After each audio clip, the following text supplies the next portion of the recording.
ಮಜ್ಜನ್ಮನಃ ಫಲಮಿದಂ ಮಧುಕೈಟಭಾರೆ ಮತ್ಪ್ರಾರ್ಥನೀಯ ಮದನುಗ್ರಹ ಏಷ ಏವ ತ್ವದ್ಭೃತ್ಯ ಪರಿಚಾರಕಭೃತ್ಯ ಭೃತ್ಯಸ್ಯ ಭೃತ್ಯ ಇತಿ ಮಾಂ ಸ್ಮರಲೋಕನಾಥಃ. ಮಧುಕೈಟಭರ ಕೊಂದಾತನೇ, ಆದರೆ ಅವನು ಏನೇನು ಮಾಡ್ದ ಅನ್ನೋದನ್ನು ಇಲ್ಲಿ ಕವಿ ಹೇಳ್ತಾ ಇದ್ದಾರೆ.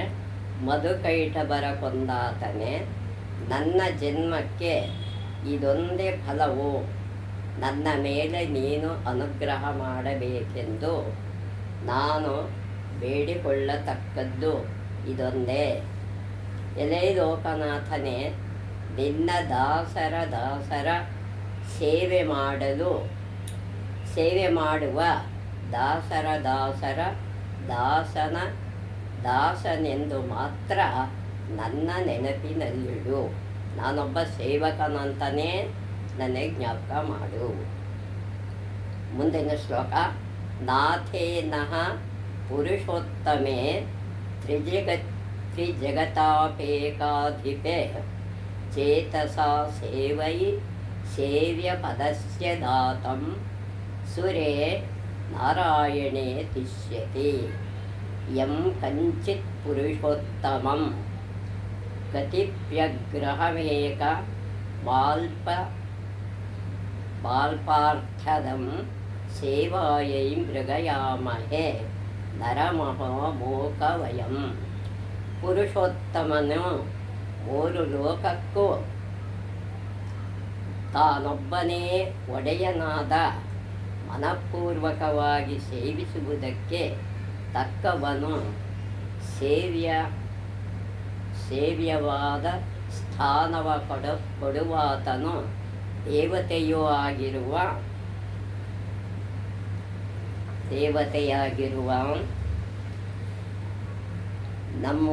ನಮ್ಮೊಡೆಯನಾದ ನಾರಾಯಣನು ಇರುತ್ತಿರುವಾಗ ಯಾವನು ಒಬ್ಬ ಪುರುಷಾಧಮನೋ ಎಲ್ಲಿಯೋ ಕೆಲವು ಹಳ್ಳಿಗಳಿಗೆ ಒಡೆಯನೋ ಎಲ್ಲಿಯೋ ಒಂದಿಷ್ಟು ಕೊಡಬಲ್ಲವನೂ ಆಗಿರುವ ನರನ ನಾವು ಸೇವಿಸಬೇಕೆಂದು ಹುಡುಕುತ್ತಿರುವೆವನಲ್ಲ. ಆಹಾ, ನಾವು ಎಂಥ ಮೂಢರು, ಎಂಥ ತುಚ್ಛರು ಅನ್ನೋ ಭಾವನೆ ಆ ರಾಜನಲ್ಲಿ ಬರುತ್ತೆ. ನಾವು ಕೊಡೋ ದೇವ್ರನ್ನ ಬಿಟ್ಬಿಟ್ಟು ಕೊಡದೇ ಇರೋರನ್ನ ಹುಡುಕ್ತಾ ಇದ್ದೀವಿ, ನಾವೆಂಥ ದಡ್ರು ಅಂತ ರಾಜ ಹೇಳ್ತಾ ಇದ್ದಾನೆ. ವೀಕ್ಷಕರೇ, ನಮ್ಮನ್ನೆಲ್ಲ ನಮ್ಮ ಕಾರ್ಯಕ್ರಮನ ನೋಡಿ ವೀಕ್ಷಣೆ ಮಾಡಿ ನಮ್ಮನ್ನು ಆಶೀರ್ವಾದ ಮಾಡಿ ಅಂತ ನಾವು ನಿಮಗೆ ಮನವಿ ಮಾಡ್ಕೊಳ್ತಾ ಇದ್ದೀನಿ. ನೋಡ್ತೀರಿ ಅಂತ ನಂಬಿದ್ದೀನಿ.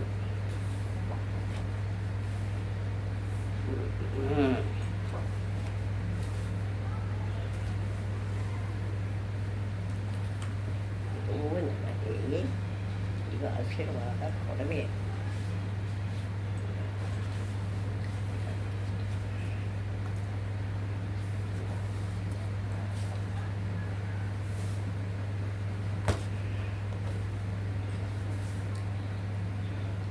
ಭೀಷ್ಮನು ಕೃಪಾಪೂರ್ಣ ದೃಷ್ಟಿಯಿಂದ ನೋಡುತ್ತಾ, ಮಗು, ದ್ರೋಣನು ಹೇಳಿದ್ದು ಸರಿ.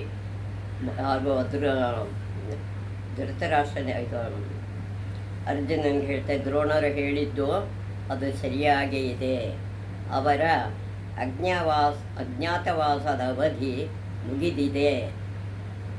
ಜ್ಯೋತಿಷಾಸ್ತ್ರದ ಪ್ರಕಾರ ಅದು ಮುಗಿದು ಈಗಾಗಲೇ 5 ತಿಂಗಳು 12 ದಿನಗಳಾದವು. ಅವರ ಅಜ್ಞಾತವಾಸ ಮುಗಿದು 5 ತಿಂಗಳು 12 ದಿನ ಆಗಿದೆ ಅಂತ ಹೇಳ್ತಾರೆ.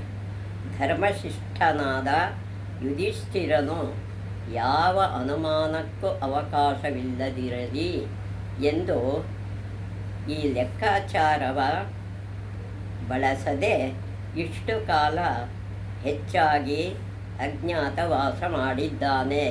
1 ವರ್ಷನೂ ಕಳೆದು 5 ತಿಂಗಳು 12 ದಿನವೂ ಆಗಿರುತ್ತೆ. ಆ ಲೆಕ್ಕಾಚಾರದಲ್ಲಿ ಯುಧಿಷ್ಠಿರ ಅಜ್ಞಾತವಾಸ ಮಾಡಿರ್ತಾನೆ. ಅರ್ಜುನನು ಬಂದಿರುವುದು ರಾಜನಿಗೆ ಸಹಾಯ ಮಾಡುವುದೇಕೆ ಅಷ್ಟೇ. ಈಗಂತೂ ದುರ್ಜಯನಾಗಿರುವ ಅವನನ್ನು ನೋಡು, ಅವನು ದುರ್ಜಯಾಗಿ ಕಾಣಿಸ್ತಾನೆ. ನಮ್ಮ ನಾಶ ಮಾಡಲು ಅವರು ನಿರ್ಧರಿಸಿದರೆ ಖಂಡಿತವಾಗಿಯೂ ನಾವು ಅವರ ಜಯಿಸಲಾರೆವು. ನಾವು ಗೆಲ್ತೀವಿ ಅಂತ ನಾವು ನಿರ್ಧಾರ ಮಾಡಿದ್ರೆ ಅವರು ನಮ್ಮನ್ನು ಖಂಡಿತ ಸೋಲಿಸ್ತಾರೆ, ಅವರು ನಮ್ಮನ್ನು ಜಯಿಸಿಬಿಡ್ತಾರೆ. ನಾವು ನಾಶವಾಗುವುದಕ್ಕೆ ನಾವು ನೋಡಲಾರೆ. ಅವರ ಶತ್ರುಗಳಂತೆ ಕಾಣದೆ ಈಗಲಾದರೂ ಅವರ ರಾಜ್ಯವ ಹಿಂದಿರುಗಿಸಿ ಸ್ನೇಹ ಮಾಡಿಕೋ ಅಂತ ದುರ್ಯೋಧನನಿಗೆ ಭೀಷ್ಮರು ಈಗ ಬಂದಿದ್ದಾರೆ, ಅವರ ರಾಜ್ಯವನ್ನು ಕೊಟ್ಟು ಸ್ನೇಹ ಮಾಡ್ಕೋ ಅಂತ ಹೇಳ್ತಾರೆ. ನೀನು ಸುಖವಾಗಿರುವೆ, ಹಾಗೆ ಮಾಡಿದರೆ ನಿನಗೆ ಸುಖ. ಲೋಕದಲ್ಲಿ ಆಗಲಿರುವ ರಕ್ತಪಾತವು ತಪ್ಪುವುದು, ಲೋಕಕ್ಕೆಲ್ಲ ರಕ್ತಪಾತ ಆಗದ ಅದನ್ನು ತಪ್ಪಿಸು ಅಂತ ಹೇಳ್ತಾರೆ ಎಂದನು. ದುರ್ಯೋಧನನ ಮುಖ ನಿರಾಶೆಯಿಂದ ಕಳೆಗುಂದಿತು. ಅವನಿಗೆ ಆ ಕಳೆನೇ ಹೊರಟಾಗುತ್ತೆ ಇವರು ಹೇಳಿದ ತಕ್ಷಣ. ಕೋಪದಿಂದ ಕಣ್ಣು ಕೆಂಪಗಾದವು. ನಾನು ಅವರಿಗೆ ರಾಜ್ಯವ ಕೊಡುವುದಿಲ್ಲ, ನಾನಂತೂ ಅವ್ರಿಗೆ ರಾಜ್ಯ ಕೊಡಲ್ಲ. ಈಗಲೂ ಮುಂದೆಯೂ ನಾನು ಯುದ್ಧ ಮಾಡುವವನೇ, ಯುದ್ಧಕ್ಕೆ ಸಿದ್ಧರಾಗಿ ಎಂದರು. ನಾನು ಮುಂದೆ ಯುದ್ಧನೇ ಮಾಡ್ತೀನಿ, ನೀವೆಲ್ಲರೂ ಯುದ್ಧಕ್ಕೆ ಸಿದ್ಧರಾಗಿ. ದ್ರೋಣನು ಸೈನ್ಯವನ್ನು 4 ಭಾಗ ಮಾಡೋಣ. ದುರ್ಯೋಧನನು 1 ಭಾಗವ ತೆಗೆದುಕೊಂಡು ಹಸ್ತಿನಾಪುರಕ್ಕೆ ಹೋಗಲಿ, 1 ಭಾಗ ತಗೊಂಡು ಹಸ್ತಿನಾವತಿಗೆ ಹೋಗಲಿ. ಇನ್ನೊಂದು ಭಾಗವು ಗೋವುಗಳ ರಕ್ಷಿಸಿಕೊಳ್ಳಲಿ, ಇನ್ನೊಂದು ಭಾಗ ಗೋವನ್ನು ರಕ್ಷಣೆ ಮಾಡಿ. ಉಳಿದರ್ಧವ ನಾವು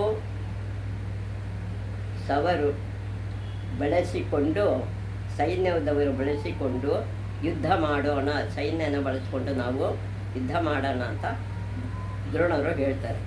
ಭೀಷ್ಮನು ಆ ಕ್ಷಣ ಹಾಗೆಯೇ ಮಾಡಿ ಅರ್ಧ ಸೈನ್ಯವ ವಜ್ರವ್ಯೂಹದಲ್ಲಿ ನಿಲ್ಲಿಸಿದರು. ವಜ್ರವ್ಯೂಹದಲ್ಲಿ ಸೈನ್ಯವನ್ನು ನಿಲ್ಲಿಸ್ತಾರೆ. ಅಷ್ಟರಲ್ಲಿ ಅರ್ಜುನನ ರಥವು ಅಲ್ಲಿಗೆ ಬಂದಿತು. ಅವನ ರಥ ಇಲ್ಲಿಗೆ ಬರುತ್ತೆ. ಕೌರವ ಸೈನ್ಯವೇ ವ್ಯೂಹ ನೋಡುತ್ತಿರಲು ಅರ್ಜುನನಿಗೆ ಇದು ಭೀಷ್ಮನ ಕೆಲಸವೆಂದು ಗೊತ್ತಾಯಿತು. ಆ ವ್ಯೂಹಕಾರ ನೋಡಿದ ತಕ್ಷಣವೇ ಅರ್ಜುನ ಅನ್ಕೋತಾನೆ ಇದು ಭೀಷ್ಮರದೇ ಅಂತ ಅನುಮಾನ ಇಲ್ಲದೆ ಒಪ್ಕೊಳ್ತಾನೆ. ಎಲ್ಲಿಂದಲೋ ಹಾರಿ ಬಂದ 2 ಬಾಣಗಳು ದ್ರೋಣರ ಪಾದಗಳ ಮುಟ್ಟಿ ನೆಲಕ್ಕೆ ಬಿದ್ದವು. ದ್ರೋಣರಿಗೆ ನಮಸ್ಕಾರ ಮಾಡೋಕ್ಕೆ ಮಾಡಬಿಡ್ತಾನೆ. ಅಂತೆಯೇ 2 ಬಾಣಗಳು ಭೀಷ್ಮ ಕೃಪರ ಪಾದಗಳ ಸೋಕಿದವು. ಭೀಷ್ಮರಿಗೆ ಮತ್ತು ಕೃಪಾಚಾರ್ಯರಿಗೂ ಬಾಣನ ಬಿಡುತ್ತಾನೆ. 2 ಬಾಣಗಳು ದ್ರೋಣರ ಕಿವಿಗಳ ಹತ್ತಿರ ಸುಯ್ ಎಂದು ಹಾರಿ ಹೋದವು. ಕಿವಿ ಹತ್ರ ಹಾರೋಗುತ್ತೆ ಬಾಣಗಳು. ಭೀಷ್ಮ ಕೃಪರು ಇದೇ ಅನುಭವ ಪಡೆದರು. ಇದೇ ಅನುಭವನ ಅವರು ಪಡೀತಾರೆ. ಅವರಿಗೆಲ್ಲ ಇದರಿಂದ ಸಂತೋಷವಾಯಿತು. 13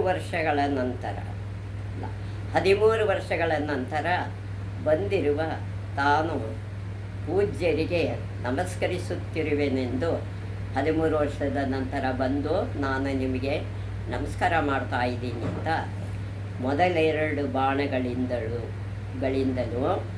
ಉಳಿದೆರಡರಿಂದ ಕುಶಲವ ವಿಚಾರಿಸಿ ಯುದ್ಧಕ್ಕೆ ಅಪ್ಪಣೆ ಬೇಡುತ್ತಿರುವುದಾಗಿಯೂ ಅರ್ಜುನನು ತನ್ನದೇ ಆದ ಭಾಷೆಯಲ್ಲಿ ಸೂಚಿಸಿದ್ದನು. ಯುದ್ಧ ಆರಂಭವಾಯಿತು. ಅರ್ಜುನನು ವಾಯುವೇಗದಿಂದ ಮುನ್ನುಗ್ಗಿದನು. ಗಾಳಿ ಎಷ್ಟು ಬಿರ್ರಂತ ಬೀಸುತ್ತೋ ಅಷ್ಟೇ ವೇಗದಲ್ಲಿ ಬಾಣಗಳನ್ನು ಬಿಡುತ್ತಾನೆ. ಎದುರಾಳಿಗಳ ಗಮನಿಸಿದನು. ಉತ್ತರನಿಗೆ ನನ್ನ ತಡೆಯುವುದಕ್ಕೆ ವಜ್ರವ್ಯೂಹವ ರಚಿಸಿರುವುದು, ನನ್ನ ತಡೆಯೋಕ್ಕೆ ವಜ್ರವ್ಯೂಹನ ರಚಿಸಿದ್ದಾರೆ ಅಂತ ಉತ್ತರನಿಗೆ ಹೇಳ್ತಾನೆ. ಎಲ್ಲ ವೀರರು ಇದ್ದಾರೆ, ಆದರೆ ದುರ್ಯೋಧನನಿಲ್ಲ. ದುರ್ಯೋಧನ ಮಾತ್ರ ಇಲ್ಲಿಲ್ಲ. ಒಂದು ಭಾಗ ಹಸ್ತಿನಾಪುರಕ್ಕೆ ಹೋಗುತ್ತಿದೆ, ಒಂದು ಸೈನ್ಯ ಹಸ್ತಿನಾವತಿಗೆ ಹೋಗ್ತಾ ಇದೆ. ಅವರ ಉಪಾಯ ಗೊತ್ತಾಯಿತು. ಗೋವುಗಳೊಡನೆ ದುರ್ಯೋಧನನ ಕಳಿಸಿಬಿಟ್ಟಿದ್ದಾರೆ. ದುರ್ಯೋಧನಿಗೆ ಕಳಿಸಿಬಿಟ್ಟಿದ್ದಾರೆ.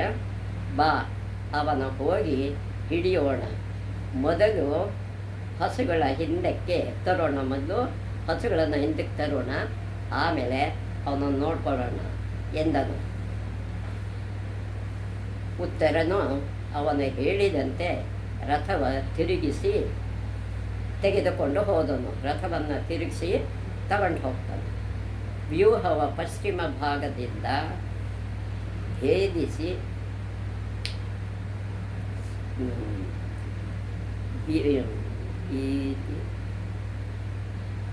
ಎದುರಿಸಿದ್ದವರನ್ನೆಲ್ಲ ಎದುರಿಸಿದವ್ರನ್ನೆಲ್ಲ ಏನು ಮಾಡ್ತಾನೆ, ಕೊಚ್ಚಿ ಹಾಕುತ್ತಾ ವೇಗವಾಗಿ ಉರಗ ಪತಾಕೆಯ ಅಂದರೆ ಅವನು ಪತಾಕೆ ಹೆಸರದು ರಥವನ್ನೇ ಅಟ್ಟಿಸಿಕೊಂಡು ಹೋದರು. ಆ ರಥವನ್ನು ಅಟ್ಟಿಸ್ಕೊಂಡು ಹೋಗ್ತಾರೆ. ಅರ್ಜುನನು, ನಾನು ಇನ್ನಾರೊಡನೆಯೂ ಯುದ್ಧ ಮಾಡುವುದಿಲ್ಲ, ಯಾರ ಜೊತೆಗೂ ಯುದ್ಧ ಮಾಡಲ್ಲ ನಾನು. ನಮಗೆ ಇನ್ನಿಲ್ಲದ ಲಕ್ಷ್ಯಗಳ ಕಷ್ಟಗಳ ಕೊಟ್ಟಿರುವ ನಮ್ಮ ದುರ್ಯೋಧನನನ್ನು ಇನ್ನಿಲ್ಲದ ಹಾಗೆ ಅವಮಾನಿಸಿರುವ ಆ ದುರಹಂಕಾರಿ ಕೌರವ ರಾಜನನ್ನೇ ಎದುರಿಸುವೆನು. ನಮಗಿಷ್ಟು ಅವಮಾನ ಮಾಡಿರೋ ದುರ್ಯೋಧನನ್ನು ಮಾತ್ರನೇ ನಾನು ಎದುರಿಸೋದು ಅಂತ ಅರ್ಜುನ ಶಪಥ ಮಾಡ್ತಾ ಇರ್ತಾನೆ. ಅವನ ನನ್ನಿಂದ ತಪ್ಪಿಸುವುದು ದ್ರೋಣನ ಉಪಾಯವೇ ಇರಬೇಕು. ನನ್ನಿಂದ ತಪ್ಪಿಸ್ಕೊಂಡು ಹೋಗಲಿ ಅಂತ ಇದು ದ್ರೋಣರ ಉಪಾಯವೇ. ದುರ್ಯೋಧನ ಹೀಗೆ ರಣರಂಗದಿಂದ ಓಡಿ ಹೋಗುವವನಲ್ಲ, ಅಂದರೆ ಯುದ್ಧರಂಗದಿಂದ ಓಡೋಗ್ತಾ ಇದ್ದಾನೆ. ನೀನು ಆ ಉರಗ ಪತಾಕೆ ಹಾರುತ್ತಿರುವ, ಅಂದರೆ ಹಾವಿನ ಆಕಾರದಲ್ಲಿರುತ್ತದೋ ಆ ಧ್ವಜ, ಅದಕ್ಕೆ ಉರಗ ಪತಾಕ ಅಂತ ಹೆಸರು. ರಥವನ್ನೇ ಹಿಡಿ ಎಂದನು. ಆ ರಥವನ್ನು ನೀನು ಹಿಡಿ. ರಥವು ಭೀಷ್ಮನ ಪಕ್ಕದಲ್ಲೇ ಹಾದು ಹೋಯಿತು. ಭೀಷ್ಮನ ಪಕ್ಕದಿಂದನೇ ಅದು ಹೋಯಿತು. ಈಗ ಕೌರವ ವೀರರೆಲ್ಲ ಹಸುಗಳ ರಕ್ಷಣೆಯ ಬದಿಗೊತ್ತಿ ದುರ್ಯೋಧನನ ರಕ್ಷಣೆಗೆ ಧಾವಿಸಿ ಬಂದರು. ಹಸುಗಳನ್ನು ಬಿಟ್ಟರು, ದುರ್ಯೋಧನನ ರಕ್ಷಣೆ ಮಾಡೋಕ್ಕೆ ಸೈನ್ಯ ಬರುತ್ತೆ. ಹಸುಗಳೆಲ್ಲ ಬಾಲವೆತ್ತಿಕೊಂಡು ಓಡುತ್ತಿರುವ ಕರುಗಳೊಂದಿಗೆ ವಿರಾಟನಗರದ ಕಡೆಗೆ ಹೊರಟವು. ಅದು ವಿರಾಟನಗರದ ಕಡೆಗೆ ಹಸುಗಳೆಲ್ಲ ಹೋಗ್ತವೆ. ಗೋವಳಿಗರಿಗೆಲ್ಲ ಬಹಳ ಸಂತೋಷವಾಯಿತು. ಆ ಹಸು ಗೋಪಾಲಕರಿಗೆಲ್ಲ ತುಂಬ ಸಂತೋಷ ಆಯಿತು.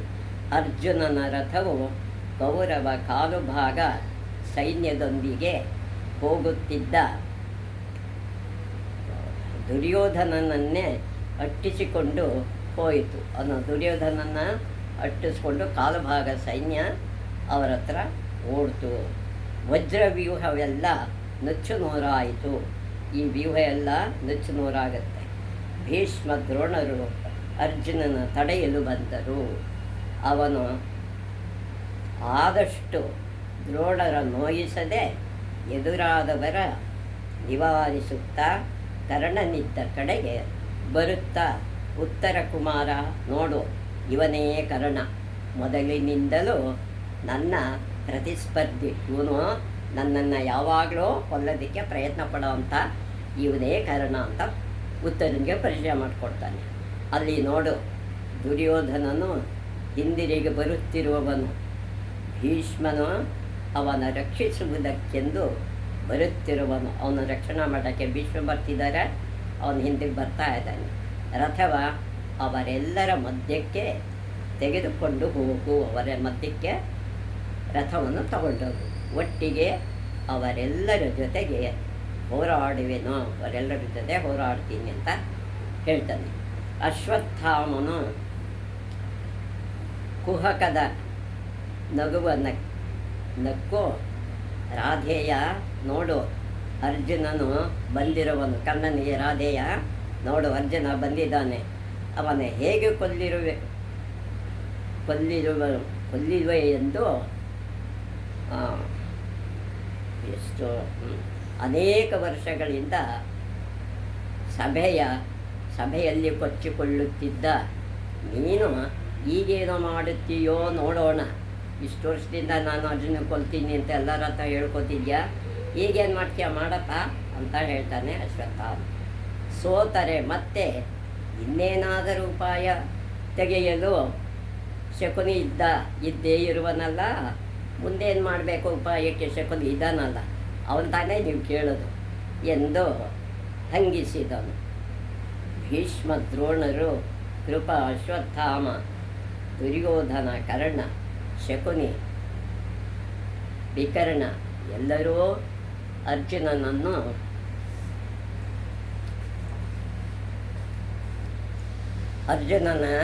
ಒಟ್ಟಿಗೆ ಎದುರಿಸಿದರು. ಒಟ್ಟಿಗೆ ಬಂದು ಎದುರಿಸ್ತಾರೆ.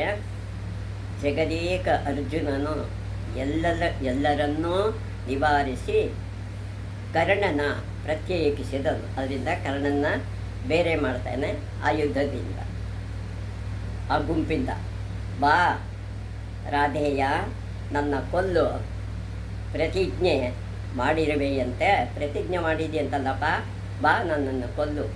ಈಗ ನೀನು ಜೀವ ಸಹಿತ ಹೇಗೆ ಕೊಳ್ಳುತ್ತೀಯೋ ನೋಡೋಣ, ಜೀವ ಸಹಿತ ನೀನು ಹೇಗೆ ತಪ್ಪಿಸ್ಕೊಳ್ತೀಯೋ ನೋಡೋಣ ಎನ್ನಲು ಕರ್ಣನು, ನಿನಗಾಗಿ ನಾನು ಕಾದಿರುವೆ, ನಿನಗೋಸ್ಕರ ನಾನು ಕಾಯ್ತಾ ಇದ್ದೀನಿ. ಅರ್ಜುನ ಹಾಂ ಎಂದರು. ಅರ್ಜುನ, ನಿನಗೋಸ್ಕರ ಬಾ, ನಿನ್ನ ಕೊಲ್ತೀನಿ ಅಂತ ಕರೀತಾನೆ. ಘೋರ ಯುದ್ಧವು ನಡೆದು ಕರ್ಣನು ಯುದ್ಧರಂಗದಿಂದ ಪಲಾಯನ ಮಾಡಬೇಕಾಯಿತು. ಅಲ್ಲಿಂದ ಓಡೋಗ್ಬಿಡ್ತಾನೆ. ದ್ರೋಣ, ಕೃಪ, ಅಶ್ವತ್ಥಾಮ ಎಲ್ಲರೂ ಹಿಮ್ಮೆಟ್ಟಿದರು, ಎಲ್ಲರೂ ಹಿಂದಕ್ಕೆ ಹೋದರು. ಭೀಷ್ಮನು ಸೋಲಲೇಬೇಕಾಯಿತು. ಈಗ ಅರ್ಜುನನು ಈ ದುರ್ಯೋಧನ ಇದ್ದಲ್ಲಿಗೆ ಹೋದನು. ದುರ್ಯೋಧನ ಎಲ್ಲಿದ್ನೋ ಅಲ್ಲಿಗೆ ಹೋದ. ತನ್ನ ಸೈನ್ಯ ದಿಕ್ಕಾಪಾಲಾಗಿರುವುದನ್ನು, ವೀರರೆಲ್ಲ ಸೋತಿರುವುದನ್ನು ಗಮನಿಸಿದ ದುರ್ಯೋಧನನು ಅವನ ಎದುರಿಸಲೇಬೇಕಾಯಿತು. ಅವನು ಯುದ್ಧದಲ್ಲಿ ಯುದ್ಧಕ್ಕೆ ಬರಲೇಬೇಕಾಯಿತು. ಆದರೇನು ಅವನು ಸೋತು ಹಿಮ್ಮೆಟ್ಟಬೇಕಾಯಿತು.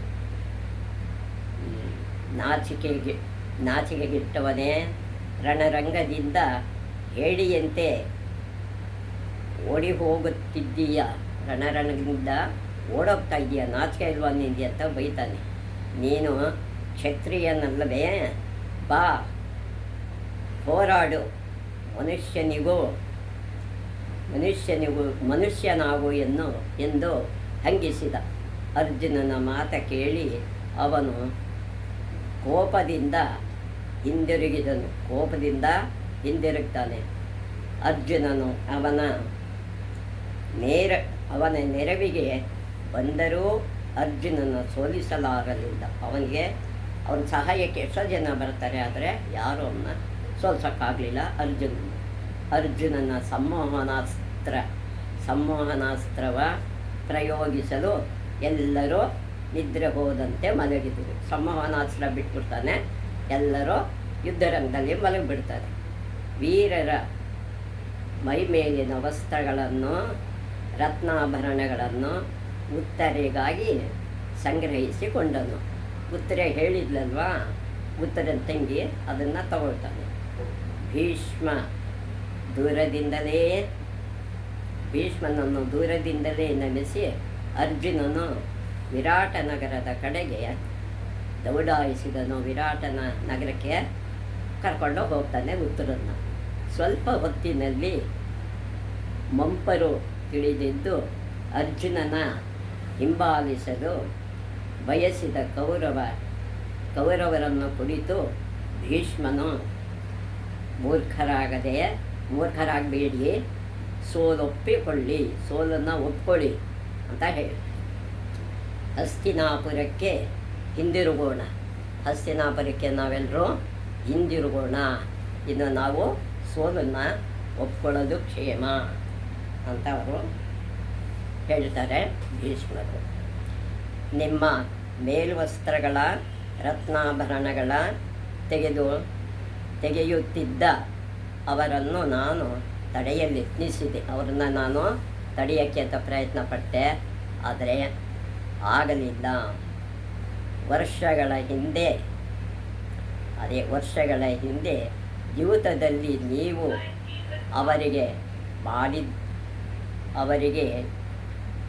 ಕೇಡು ಮಾಡಿದ್ದರೂ ಸೇಡನ್ನು ತೀರಿಸಿಕೊಂಡಿರುವನು. ನೀವು ಏನು ಕೆಲಸ ಮಾಡಿದ್ರೋ ಆ ಸೇಡನ್ನು ಅವನು ತೀರಿಸ್ಕೊಂಡಿದ್ದಾನೆ. ಮನಸ್ಸು ಮಾಡಿದ್ದರೆ ನಿದ್ರಿಸುತ್ತಿದ್ದ ನಿಮ್ಮನ್ನೆಲ್ಲ ಅವನು ಕೊಲ್ಲಬಹುದಿತ್ತು. ನಿದ್ರೆ ಮಾಡ್ತಿದ್ದವ್ರನ್ನೆಲ್ಲ ಕೊಲ್ಲಬಹುದಾಗಿತ್ತು, ಆದರೆ ಅವನು ಹಾಗೆ ಮಾಡಲಿಲ್ಲ. ಆದರೆ ಅವನು ಅಂಥವನಲ್ಲ. ಬನ್ನಿ ಹೋಗೋಣ ಅಂತ ಕರ್ಕೊಂಡು ಅಂತ ಭೀಷ್ಮರು ಹೇಳ್ತಾರೆ. ದುರ್ಯೋಧನನ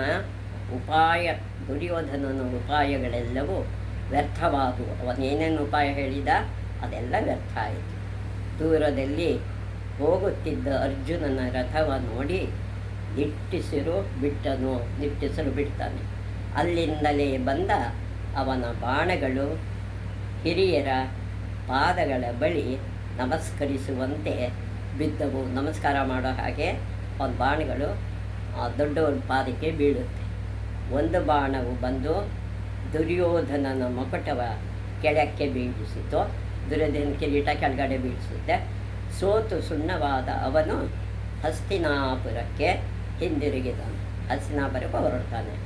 ಅರ್ಜುನನು ರಥದಿಂದಿಳಿದು ದೇವರ ದಯೆಯಿಂದ ಗೋವುಗಳು ಸಂರಕ್ಷಿಸಲ್ಪಟ್ಟವು.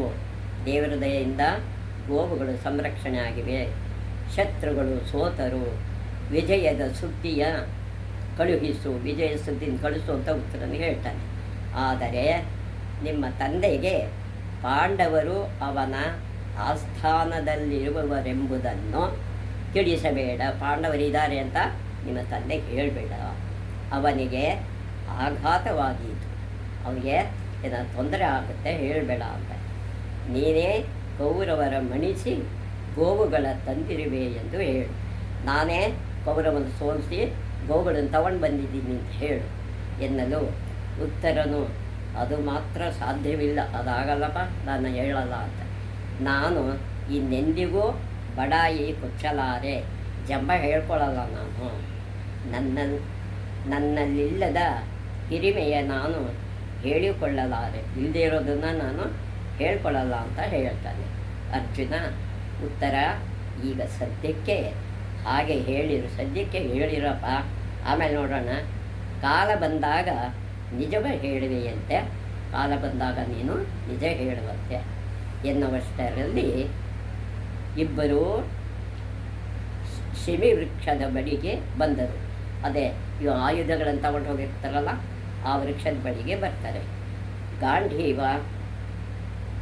ಇತರ ಆಯುಧಗಳ ಮೊದಲಿನಂತೆಯೇ ಕಟ್ಟಿಟ್ಟು ಹನುಮಧ್ವಜವ ಬದಲಿಸಿ ಊರ ಕಡೆಗೆ ಹೊರಟರು.